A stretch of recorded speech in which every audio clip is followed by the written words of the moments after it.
पुस्तकातलं 7व्या नंबरचं पान 7 नंबरचं पान जर तुम्ही उघडून बघितलं तर त्याच्यामध्ये डायमेन्शनल ॲनालिसिसचं डिस्कशन कंटिन्यू होतं आहे आणि त्याच्यामध्ये मुख्यतः डायमेन्शनल ॲनालिसिस कशासाठी करायचं, त्याचा उपयोग काय आहे, तर त्याचं डिस्कशन आहे. Why to do dimensional analysis, uses of dimensional analysis, म्हणजे डायमेन्शनल ॲनालिसिसचा उपयोग काय आहे. तर तुम्हाला असं दिसेल की याच्यामध्ये 3 प्रायमरीली उपयोग सांगितलेले आहे. Why to do dimensional analysis. One use is here, that is dimensionally correct आहे की नाही इक्वेशन ते तपासणे, हा त्याचा पहिला उपयोग आहे. इक्वेशन, कुठलं इक्वेशन डायमेन्शनली करेक्ट आहे की नाही ते तपासणे, हे डायमेन्शनल ॲनालिसिसचा पहिला उपयोग आहे. दुसरा उपयोग त्यांनी सांगितलेला आहे की वेगवेगळ्या म्हणजे रिलेटेड फिजिकल क्वांटिटीजमध्ये रिलेशनशिप काय आहे, म्हणजे त्याचा फॉर्म्युला थोडक्यात काय आहे हे साधारण त्याचं एक अंदाज आपल्याला डायमेन्शनल ॲनालिसिसमध्ये करता येतो. म्हणजे उदाहरण द्यायचं त्यांनी दिलेलं आहे, ते टाईम पिरियडचं उदाहरण दिलेलं आहे. हे मी तुम्हाला एक्सप्लेन करणारच आहे थोड्या वेळात की टाईम पिरियड, जो पेंड्युलमचा टाईम पिरियड आहे, ते पेंड्युलम आपण जेव्हा शिकणार आहोत तेव्हा आपल्याला हा फॉर्म्युला महत्त्वाचा आहे.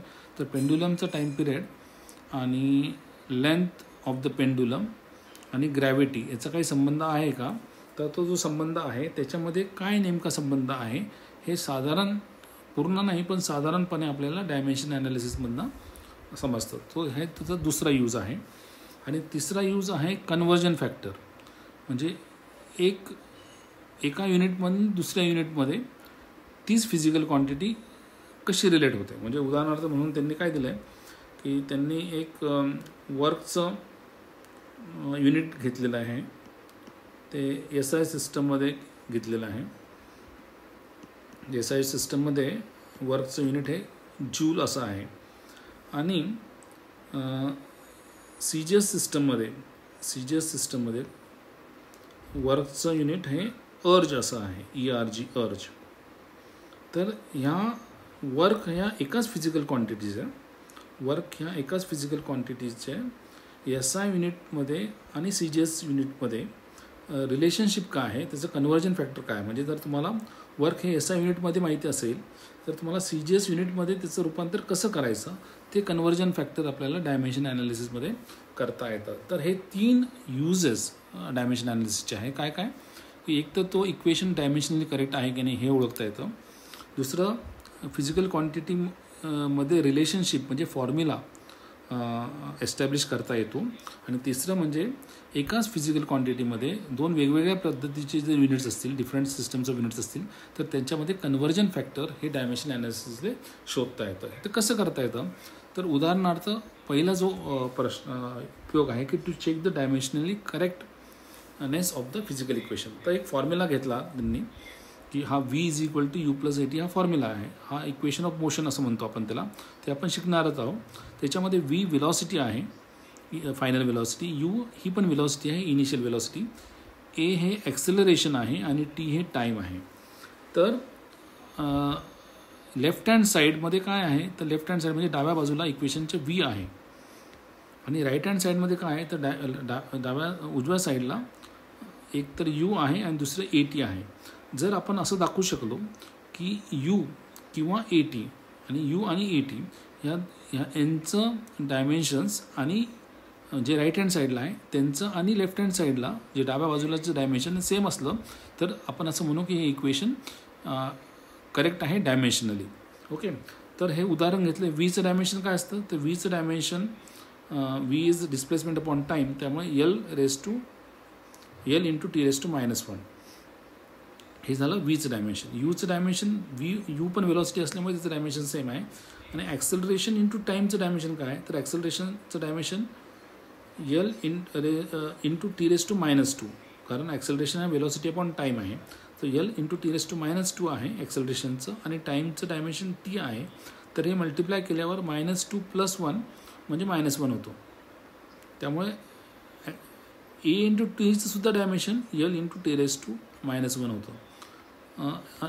याचा अर्थ असा आहे की लेफ्ट हँड साईडचं डायमेन्शनची प्रत्येक क्वांटिटी आणि राईट हँड साईडचे दोन्ही क्वांटिटीजचं डायमेन्शन हे सेम आहे आणि त्यामुळे आपण असं सिद्ध केलं की हे इक्वेशन आहे डायमेन्शनली करेक्ट आहे की नाही.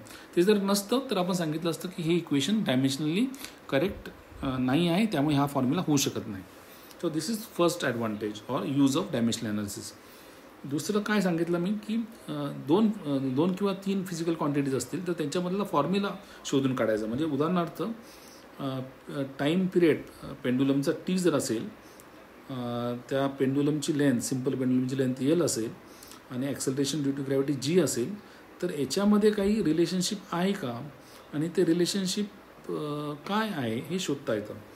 तर त्यासाठी असं गृहीत धरू की समजा टी हा एलवरती अवलंबून आहे, पण तो किती पॉवरने अवलंबून आहे ते माहीत नाही, त्यामुळे आपण अननोन ए असं धरलं इथे, ए इज अननोन. तसेच आपण असं गृहीत धरलं की टी जीवरती अवलंबून आहे, पण तो परत कुठल्या पॉवरने अवलंबून आहे ते माहीत नाही, त्यामुळे बी इज अननोन. आता आपण हे दोन्ही इक्वेशन एकत्र केले तर T proportional to L raise to A आणि T proportional to G raise to B हे एकत्र केल्यावर T proportional to L raise to A into G raise to B. हे थोडं गणित ज्यांना चांगलं येतं त्यांना हे समजेल. T proportional to L raise to G. आता ही प्रोपोर्शनल साईन काढण्यासाठी तुम्हाला एक कॉन्स्टंट टाकावा लागतो, त्यामुळे हा फॉर्म्युला असा होतो की T is equal to K L raise to A आणि जी रेस टू बी. आता आपल्याला फॉर्म्युला शोधायचा आहे किंवा रिलेशनशिप शोधायचं म्हणजे आपल्याला एची किंमत शोधायची आणि बीची किंमत शोधायची आहे. ती कशी शोधणार, तर त्याच्यासाठी आपण ते डायमेन्शन्स लिहिणार. टीचं डायमेन्शन आपल्याला माहिती आहे, टीचं डायमेन्शन टी रेस टू 1 आहे, M raise to 0, L raise to 0 आणि टी रेस टू 1. आणि एलचं डायमेन्शन आहे L raise to 1 raise to A म्हणजे एल रेस टू ए. आणि जीचं डायमेन्शन ते ॲक्सेलरेशन आहे, त्यामुळे ॲक्सेलरेशनचं dimension L into T raise to -2 whole raise to B. आता हा फॉर्म हे तुम्ही सॉल्व केलं, L raise to 1 into A म्हणजे एल रेस टू ए होतो आणि L T raise to -2 raise to B केलं तर तो एल रेस टू बी आणि टी रेस टू -2 बी होतो.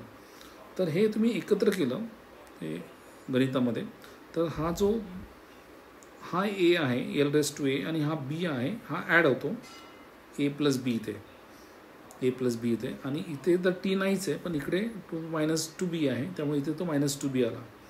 त्यामुळे तुम्हाला इक्वेशन कसं आलं, L raise to 0 T raise to 1 हे टाईमचं डायमेन्शन आहे आणि एल रेस टू ए आणि जी रेस टू बी याचं dimension L raise to A plus B आणि टी रेस टू -2 बी. याचा अर्थ काय होतो की A plus B is equal to 0 आणि -2 बी इज इक्वल टू 1. अशा पद्धतीने A plus B is equal to 0 बघा आणि -2 बी इज इक्वल टू 1. हे 2 इक्वेशन आहे. हे 2 इक्वेशन आपण सॉल्व केले सायमल्टेनियसली. तर आपल्याला कसं सॉल्व केलं हे पुस्तकात व्यवस्थित दिलेलं आहे. तर सॉल्व केल्यानंतर आपल्याला बीची किंमत मिळते आणि एची किंमत मिळते. हे दोन्ही इक्वेशन सॉल्व केल्यानंतर आता एची किंमत मिळाली आणि बीची किंमत मिळाली म्हणजे काय, T is equal to K L raise to A म्हणजे काय हाफ आणि जी रेस टू बी म्हणजे काय तर -1/2. आता याचाच अर्थ के एल म्हणजे हाफ म्हणजे रूट एल आणि जी रेस टू हाफ म्हणजे 1/√g असं त्याचा अर्थ होतो. याचाच अर्थ के रूट ऑफ एल बाय जी. म्हणजे बघा हे आपल्याला असं कळालं की एक काहीतरी रिलेशनशिप आहे, हा फॉर्म्युला आहे. तर हा फॉर्म्युला आपल्याला त्या पेंड्युलमबद्दल काही नॉलेज नसताना, पेंड्युलम काय हे सुद्धा माहीत नसताना आपण फक्त डायमेन्शनल ॲनालिसिसने शोधून काढलेलं आहे. So this is the advantage or use of dimensional analysis की फॉर्म्युला शोधून काढणे, फिजिकल क्वांटिटीज एल जी आणि टीमध्ये रिलेशनशिप शोधून काढणे. This is the use of dimensional analysis. आता जो तिसरा यूज मी सांगितला की कन्व्हर्जन फॅक्टर, तर आपल्याला जूल आणि अर्जमधला कन्व्हर्जन फॅक्टर शोधून काढायचा आहे. म्हणून आपण असं धरू की एक्स मानलं, एक्स म्हणजे अननोन, म्हणजे 1 जूल म्हणजे एक्स अर्ज असं आपण मानलं. आपल्याला एक्स शोधून काढायचा आहे. म्हणजे आपल्याला कन्व्हर्जन फॅक्टर शोधून काढायचा आहे. अर्ज मी सांगितलं आहे हा CGS युनिट आहे वर्कचा आणि जूल हा SI युनिट आहे वर्कचा. तर त्याच्यासाठी काय करायचं तर परत आपण डायमेन्शनल फॉर्म्युला वर्कचा लिहायचा, म्हणजे वर्कचं डायमेन्शन लिहायचं. हे आपण शोधून काढलेलं आहे वर्कचं dimension m⁻1 l⁻2 t⁻⁻2. Okay, हे झालं वर्कचा फॉर्म्युला. तर आपण त्याला 1 म्हणजे SI युनिटला आपण 1 म्हणू, काही पण म्हणता येईल तुम्हाला, पण मी आता SI युनिटला 1 असं म्हटलं, पुस्तकात 1 म्हटलं आहे. आणि 2चा अर्थ असा होतो की तो CGS युनिट आहे आणि आपल्याला शोधायचा आहे x. तर 1 joule is equal to x erg. तर हा x इथे टाकला आहे. हा 1 जूल म्हणजे हा त्याचा डायमेन्शनल फॉर्म्युला लिहिला आहे आणि अर्जचा डायमेन्शनल फॉर्म्युला हा लिहिलेला आहे. कारण वर्क आणि अर्ज, जूल आणि अर्जचा डायमेन्शनल फॉर्म्युला सेम असेल, फक्त युनिट वेगवेगळे असते, म्हणून त्यांना आपण 1 आणि 2 इथे लिहिलेलं आहे. त्यामुळे x इज इक्वल टू काय तर x इज इक्वल टू ही पूर्ण टर्म अपॉन ही टर्म. तो m⁻1 m1⁻1 l1⁻2 t1⁻2 आणि खाली आली m2⁻1 l2⁻2 t⁻2. हे जर सॉल्व केलं तुम्ही तर तुमच्या लक्षात येईल की m1/m2⁻1 l1/l2⁻2 आणि t1/t2⁻2. ओके, आता m1 म्हणजे काय तर मासचं SI सिस्टममध्ये. आता मास SI सिस्टम म्हणजे काय तर किलोग्रॅम. आणि m2 म्हणजे काय मास CGS सिस्टममध्ये. तर CGS सिस्टममध्ये मास कशाने मोजतात तर ग्रॅममध्ये मोजतो. L1 म्हणजे काय तर लेंथ SI सिस्टममध्ये म्हणजे ती मीटरमध्ये. आणि L2 म्हणजे काय लेंथ ही CGS सिस्टम म्हणजे ती सेंटीमीटरमध्ये. इथे तर काही प्रश्न नाही कारण दोन्ही सेकंदच आहे CGS आणि MKSमध्ये. आता आपण हा फॉर्म्युला काय झाला x इज इक्वल टू m1च्या ऐवजी मी kg टाकलं, m2च्या ऐवजी मी ग्राम टाकलं, L1च्या ऐवजी मी मीटर टाकलं आणि L2च्या ऐवजी सेंटीमीटर टाकलं. इथे सेकंद हा काय सेकंदमुळे कॅन्सल होऊन जातो. आता किलोग्रॅम किती आहे 1 किलोग्रॅम म्हणजे 10⁻³ ग्रॅम अपॉन ग्रॅम आणि 1 मीटर म्हणजे 100 सेंटीमीटर अपॉन सेंटीमीटर. ओके, तर हे कॅन्सल होईल म्हणजे हा 10⁻³ आणि हा 10⁻² आणि हा स्क्वेअर आहे, त्यामुळे हा स्क्वेअर म्हणजे हा 10⁻³ आणि 100चा स्क्वेअर म्हणजे 10⁻⁴.